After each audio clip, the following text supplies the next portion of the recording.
Well, you've probably guessed what happened next. The Sons of Liberty, a group of them, at Boston Harbor, went aboard a British merchant ship that was delivering tea with the seeds of slavery. And the Sons of Liberty boarded the ship and took 342 chests of tea, or in other words, all the tea, and threw it into the harbor. Hence the term Boston Tea Party, which is, of course, sarcastic, right? You put tea in water. And it wasn't actually that much of a party, although there was a lot of wild cheering going on, as you can see from observers watching what was happening. The people who went aboard the ship disguised themselves as American Indians. Now, the people cheering them on didn't think that they actually were Indians. Everyone knew that they were not.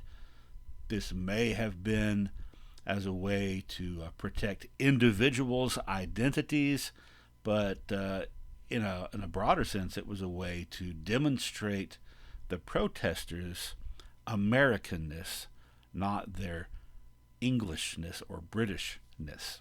Well, all that tea was worth about 10,000 pounds, which translated into 21st century funds would be about $4 million. $4 million worth of tea. Gee, I wonder how the British will respond to that. Well, the guy who was Prime Minister of Great Britain by that time, Lord North, said that now the country, that is Great Britain, was going to have to demonstrate, quote, whether we have or have not any authority in that country. So the hammer's going to come down, in other words. Pretty quickly, the British government passed through several laws that the colonists referred to as the Intolerable Acts. Among other things, the Boston port was going to be closed down until the tea was paid for. Well, Boston is a port city. It's a harbor town. And if no shipping can come in and out, how are they going to pay for the tea, right? So this is going to actually, it would take a very long time. And that's kind of the point. No more town meetings allowed. The authority to appoint members of the city council was given not to the people of the city, but to the royal governor. And what upset people the most, the Quartering Act of 1773 that allowed British soldiers, or actually authorized British soldiers, to be lodged in private homes. Now, you'll recall I mentioned that happening earlier, a few years before this. There was a previous Quartering Act. The difference this time is that earlier one, the legislature got to decide on the details so far as where the British troops would be quartered. This time it is the royal governor, the colonial governor, who gets to decide that. And of course he is working for the British, right? And by this time the governor was Thomas Hutchinson, who, as lieutenant governor, remember, had his house ransacked by angry citizens. So he's certainly not going to be on their side. So what that means is that this time the soldiers are going to be placed in people's homes right in the middle of the city, not on the outskirts of the city, right smack in the middle of it. So that is going to cause quite a bit of friction as well. Well, that was the end of 1773. Not long after that, another thing happened that sort of riled up the colonists a little bit further. An act of Parliament called the Quebec Act. Again, I remind you that it is a French word and it's not pronounced Quebec, it's Quebec.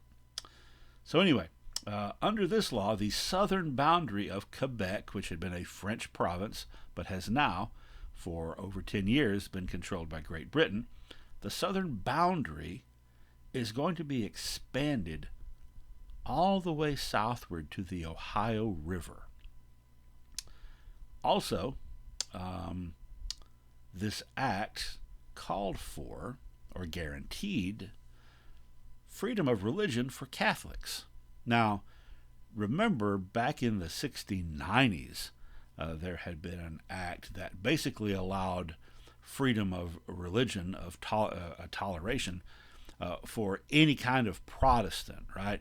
So you could no longer, if you were one kind of Protestant, you couldn't ban, beat up, hang, and brand other Protestants. But Catholics, that was a different story, because Catholics were the enemy. The French were Catholic, the Spanish were Catholic, except Britain had taken all that territory away from France, and there's people living there, French people, that now automatically become British citizens, and they're all Catholic, or most of them. So in order to make that work, they had to be guaranteed their religious freedom, but a lot of the folks down in the 13 colonies interpreted this as meaning that essentially, Catholics whom they had a lot of prejudice against were going to all of a sudden be considered acceptable and encouraged. Perish the thought. Also, that thing about the border. So take a look at this map. The darker blue is the province of Quebec before this act, and the lighter blue is all the land added to Quebec. A bunch of territory up in Canada, but more importantly, notice this. That whole area, the Ohio country, that the colonists for so long had been chomping at the bit to go and settle in and take over. First, with the Proclamation line of 1763, Parliament had forbidden the English colonists from crossing over the Appalachian Mountains to go over there because it was reserved for Indians. Now, the northern part of it is being given to Canadians. Of course, they're all technically English subjects, but still, this is they're restricting the possibility of those colonists from getting out to that area that they wanted to settle so badly.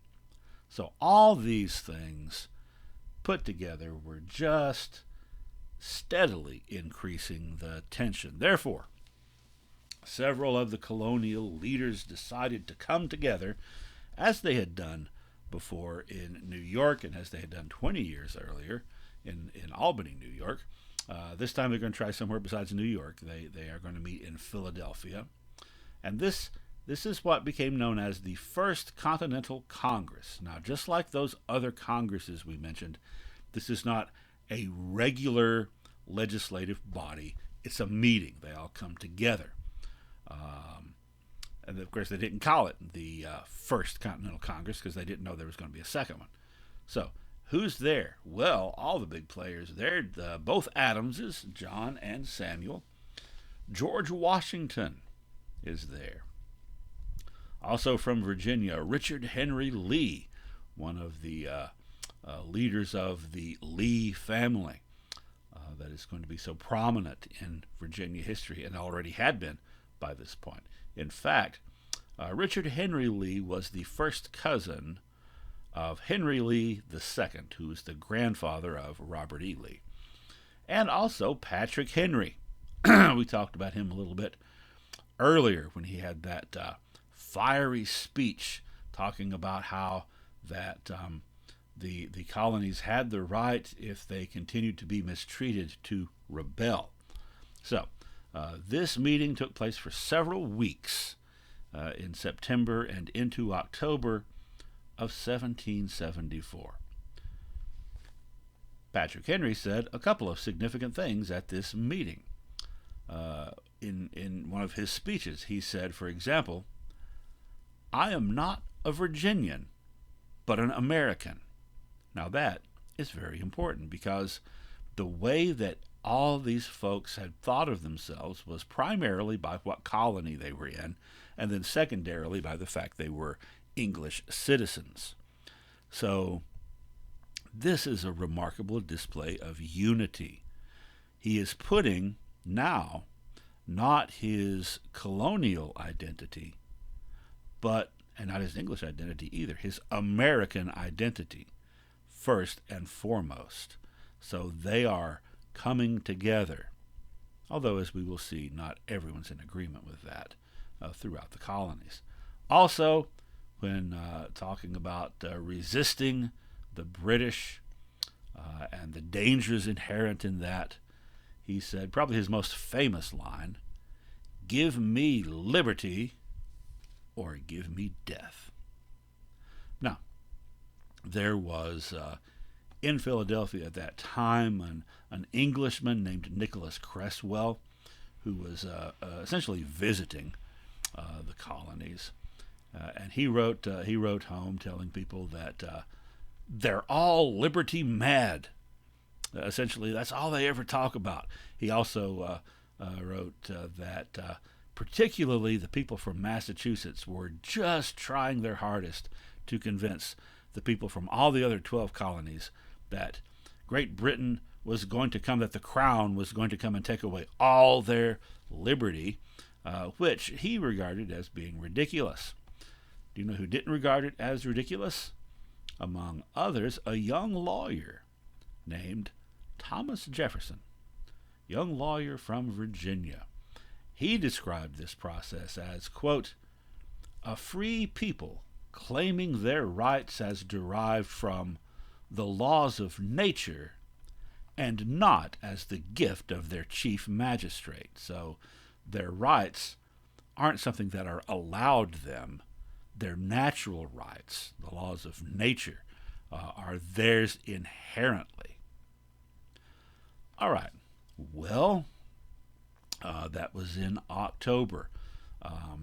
The people in Massachusetts, they formed basically kind of like an alternative Massachusetts legislature that was a form of leadership that was all people who were in favor of this protest. And Great Britain in February declared Massachusetts specifically as in open revolt. And remember, they had sent all those British soldiers to Boston, and most of them were still there. Well, in Massachusetts, people started forming militias. Now, we've talked a little bit about militias before, but just a reminder, a militia is sort of like a citizen group. It's kind of like the National Guard. It's a little more impromptu during this period. So folks who were in favor of these protests, and bear in mind, not everyone was, probably about a third of colonists considered themselves loyal to the crown, loyal to Great Britain, no matter what. They were also referred to as Tories. But those who were in favor of the protest started to form militia groups and to train. And the Massachusetts militia were called Minutemen because they were prepared to grab their gun and be out the door within a minute after hearing the summons that the British were on the move. Well, pretty soon there was strong indication the British were on the move, and it was known where they were moving to, and that is specifically the cities of Lexington and Concord. Now, in Concord, the militia groups had basically they had an arsenal there. They had a stockpile of weapons that was there in case fighting broke out. That was where they could go and grab all their artillery. So the British Army had learned about that. Their goal was to go there and confiscate those weapons. However, word got out about the intention of the British Army. Word got out to an individual named Joseph Warren, who then organized, already it had been organized, an alarm system. The alarm system was in place. It involved riders going out and sounding a warning to the Minutemen, to the militia. So, you're familiar with this. You probably know where this is going. Paul Revere and his famous midnight ride. Now, you may be aware, but you probably aren't, most of you, that Paul Revere was not the only person riding that night. So let's talk a little bit about what was going on there. So, Dr. Joseph Warren was a close associate of Dr. Benjamin Church, one of the leaders of the movement. We can call it the Patriot Movement by now. Warren had been also a leader in the local Sons of Liberty, and when we're talking about Boston, the local Sons of Liberty was like, the establishing primary branch, right? So, also he was serving in that provisional Massachusetts legislative group that wasn't recognized by Great Britain. So he got word that the British were going to be heading toward Concord to seize the arms. He also heard that they were headed to Lexington specifically to arrest Samuel Adams and John Hancock. Now, as things had gotten more tense, most of the leaders of the Patriot movement had left the city of Boston because it wasn't safe. And so Sam Adams and John Hancock were staying with Hancock's cousin not far away near Lexington. Now, there's actually no evidence that that was on the agenda. That's what Warren had heard, though. So, he organizes, he's already organized, a couple of riders to go out and send the warning to the cities of Lexington and Concord. One of them was Paul Revere. The other was William Dawes. Now, Revere was keeping an eye out for at the bell tower of Christ Church, where there was going to be a warning so far as how the British were coming. Lanterns were going to be set up in the tower, one if by land, two if by sea. And that two if by sea is kind of misleading because they weren't coming by sea. That two lanterns meant they were getting in boats and coming down the river, headed down the Charles River, and to disembark and then travel the rest of the way on foot. Anyway, so he finds out how they're coming. They're marching out there, and so he takes off. Dawes takes off as well, and then along the way they wind up reunited at one point, and they pick up a younger fellow, Dr. Samuel Prescott, which, by the way, this picture here, we don't have a portrait of Samuel Prescott because he actually died in the war a couple of years later, didn't have any portraits made, so we got this image from a cartoon. Anyway, Prescott finished the ride into Concord to deliver that warning. So each step along the way, they were riding past the houses of militia members and yelling out to them that the British were coming, right? And so they were mustering their weapons, they were gathering it together. Other riders were being sent out in other directions to get everybody else. So here we have a really good map that shows the route that the British were taking, but also the routes of those three riders. Now, by the way, we're going to be talking in a little bit about the town of Charlestown. So just remember, take note of the relative locations of Boston and Charlestown in relation to one another. So By the way, so Paul Revere wasn't the only person riding. That's one thing. Another thing to take note of is that similar things happened later on as the British advanced through the countryside into other colonies. About a week after this, as the British were in New York, a series of riders went through doing the same thing. And one of them was a 16-year-old girl named Sybil Luddington. So I think that's significant enough to mention. All right. Well, here we have a larger map. Again, you can see Charleston is just above Boston. You can see the locations of the two cities, Lexington and Concord. Adams and Hancock got away. The militia, the American militia, was warned in time and were prepared, and shots were fired and blood was shed. Much later, Ralph Waldo Emerson would call the first shot the shot heard round the world.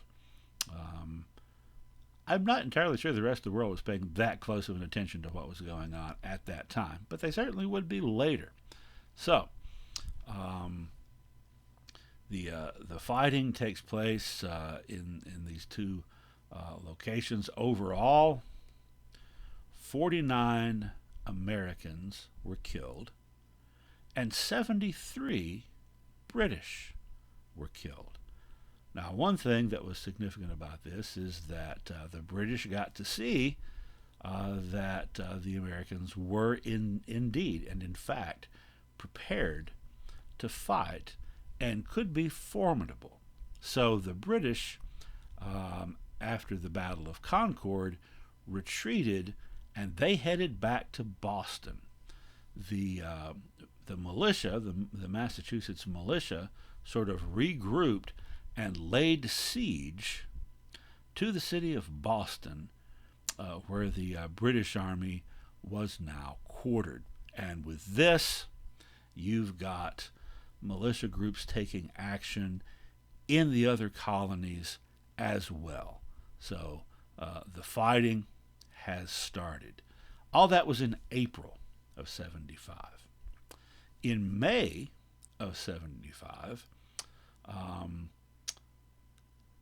Connecticut militia led by Benedict Arnold. That's him on the right. Benedict Arnold. We'll be talking more about him later.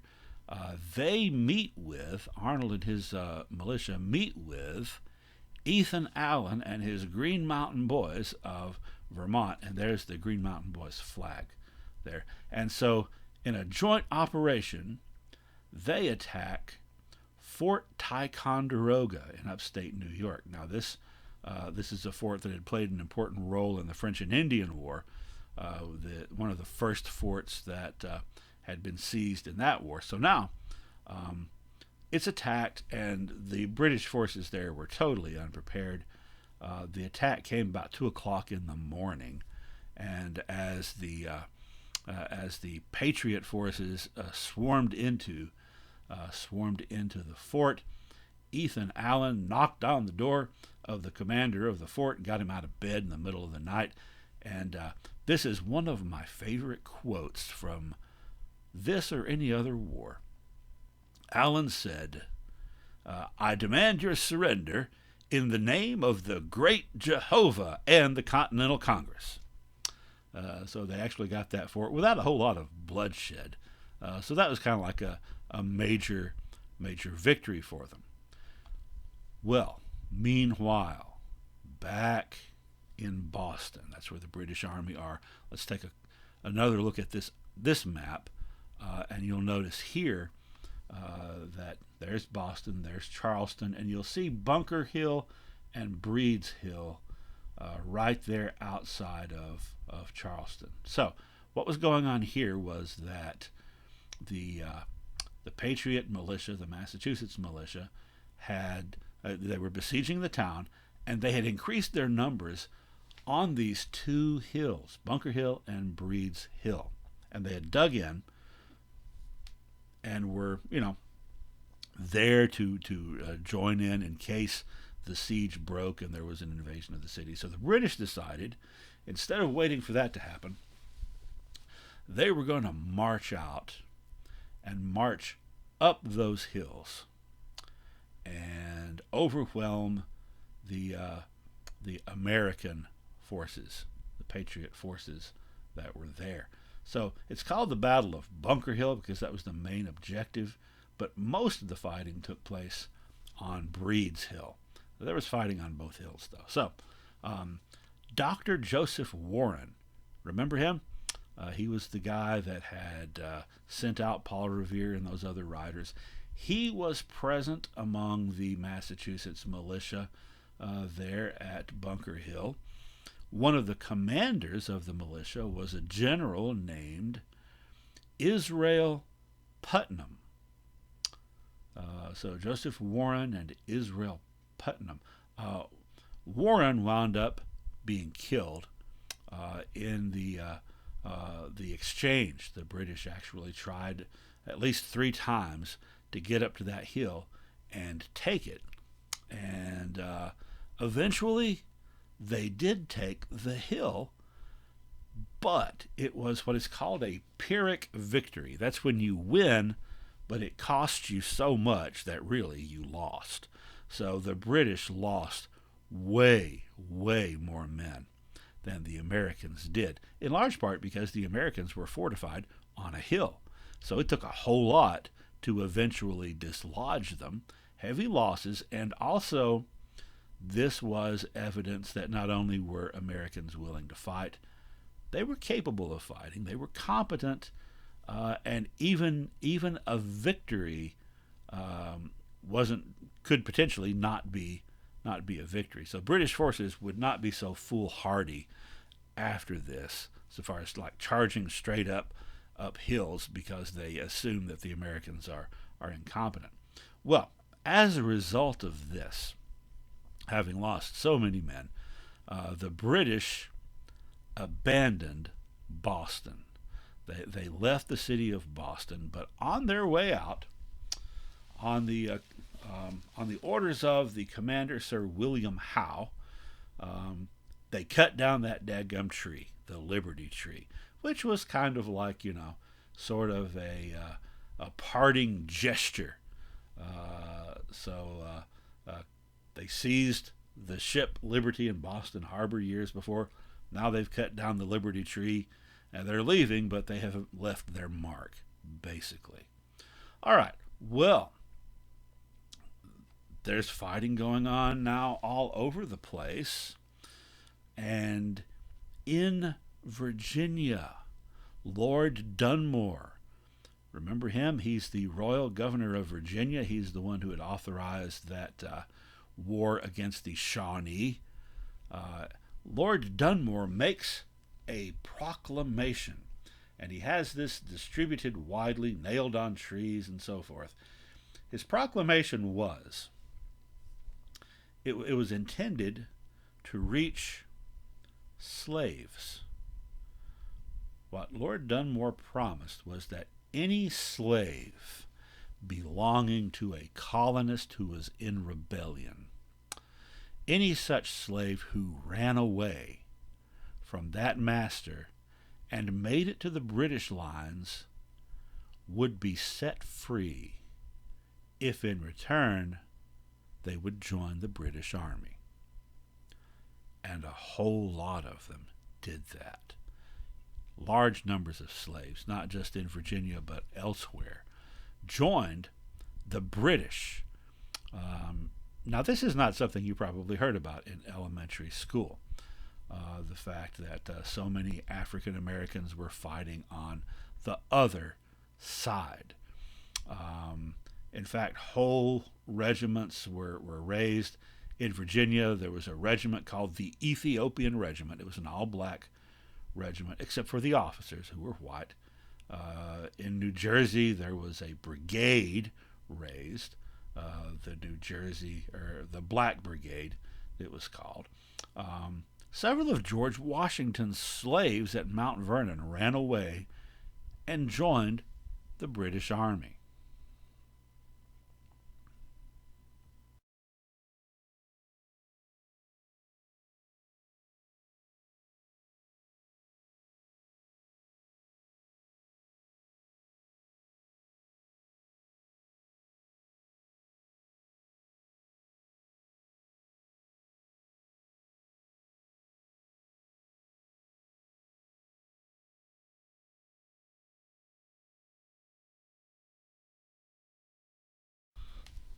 the Continental Congress reconvened in Philadelphia in May of 1775, shortly after the battles of Lexington and Concord.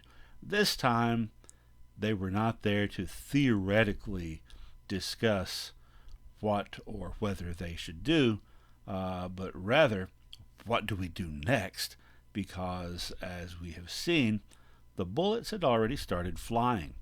So, this version of the Continental Congress, which would remain in place for the next 6 years and essentially be the governing body of the United States throughout the rest of the Revolution, the first thing that one of the first things they decided was that they needed an army, an actual army to be raised with money printed to pay for it. That is, as opposed to solely relying on the various different colonial militias. They needed a regular army.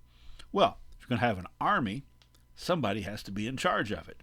And it was decided that the best candidate for that job was George Washington of Virginia, who accepted that appointment. Now, there was still some disagreement about how to proceed. John Adams, for example, was in favor of just going to war. It started, basically, let's finish it. John Dickinson, that's Dickinson on the left there and Adams on the right. John Dickinson of Philadelphia was opposed to the idea of going to war, and a lot of other people agreed with him, though it seems not the majority. But still, he was holding on to this belief that they were, in fact, subjects of the British Crown, and that they were loyal subjects, and that they were only trying to protect their rights as Englishmen, and they had been driven to desperate measures, but it wasn't their fault, and they didn't want to rebel. They weren't treasonous or disloyal. They were loyal subjects. They just wanted their rights recognized. Well, Dickinson was able to convince the body to agree to one more try to reason with King George III. And so a petition was drafted basically stating the things that I just said.